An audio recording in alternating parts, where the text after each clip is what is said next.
Assalamualaikum dan salam sejahtera bersama saya Nur Kasaina binti Aris selaku ahli Kelab UTM Student Studio.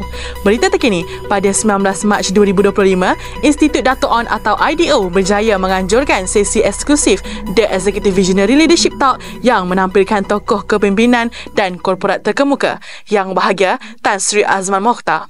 Beliau merupakan pengerusi Majlis Kepimpinan Pusat Kewangan Islam Antarabangsa Malaysia atau MIFC serta merupakan pengerusi Lembaga Pengarah Universiti Teknologi Malaysia. Program berprestij ini berlangsung di Auditorium at Affinity Medini, Iskandar Puteri dan menghimpunkan pemimpin muda serta eksekutif dari pelbagai sektor bagi mendalami prinsip serta amalan kepimpinan berwawasan dalam pembangunan korporat dan kemajuan negara. Dalam sesi perkongsian tersebut, Yang Bahagia Tan Sri Azman Mokhtar menekankan kepentingan kepimpinan strategik, ketahanan dalam membuat keputusan kritikal serta keupayaan menyesuaikan diri dengan landscape ekonomi dan keuangan global yang semakin dinamik. Beliau turut berkongsi pengalaman serta pandangan tentang peranan pemimpin dalam membentuk hala tuju organisasi yang mampan dan berimpak tinggi.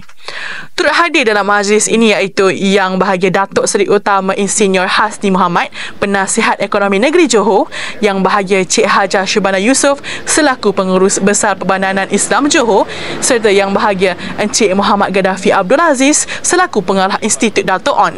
Kehadiran mereka mencerminkan komitmen tinggi dalam melahirkan kepimpinan berdaya saing yang mampu membawa negara ke tahap yang lebih cemerlang.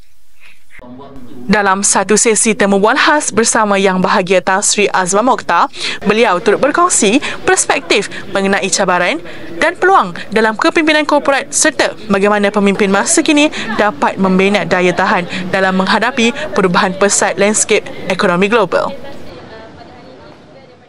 Bismillahirrahmanirrahim. Assalamualaikum. Salam sejahtera bersama saya Alisa Mali binti Bakar. Pada hari ini kita ada salah seorang tokoh yang tidak lagi menjadi asing bagi warga di UTM ya.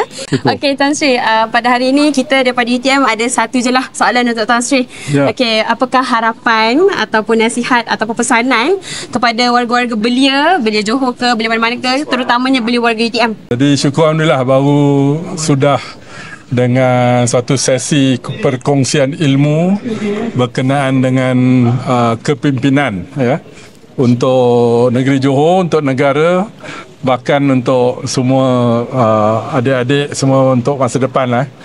Jadi pada saya hasrat ialah yang cuba saya huraikan tadi ialah bagaimana kita kena sentiasa berusaha untuk membangunkan ciri-ciri kepimpinan masing-masing untuk merangkumi ilmu, amal yang soleh dengan ikhlas, dengan buat dengan cara yang baik. Pesanan Rasulullah sallallahu alaihi wasallam ialah apabila hamba Allah tu dah tak ada, hanya 3 perkara saja yang boleh manfaatkan dia, yang seperti kita tahu kan. Antaranya sedekah jariah, antaranya anak yang soleh yang sentiasa mendoakan.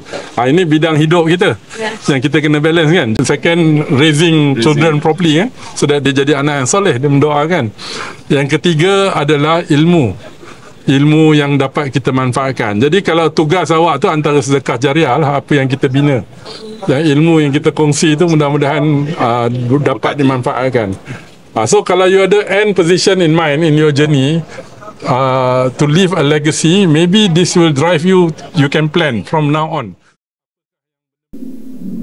Sesi eksklusif ini bukan sahaja memberikan inspirasi kepada para peserta, malah menjadi platform penting dalam membentuk generasi pemimpin berwawasan yang bersedia menepani cabaran masa depan.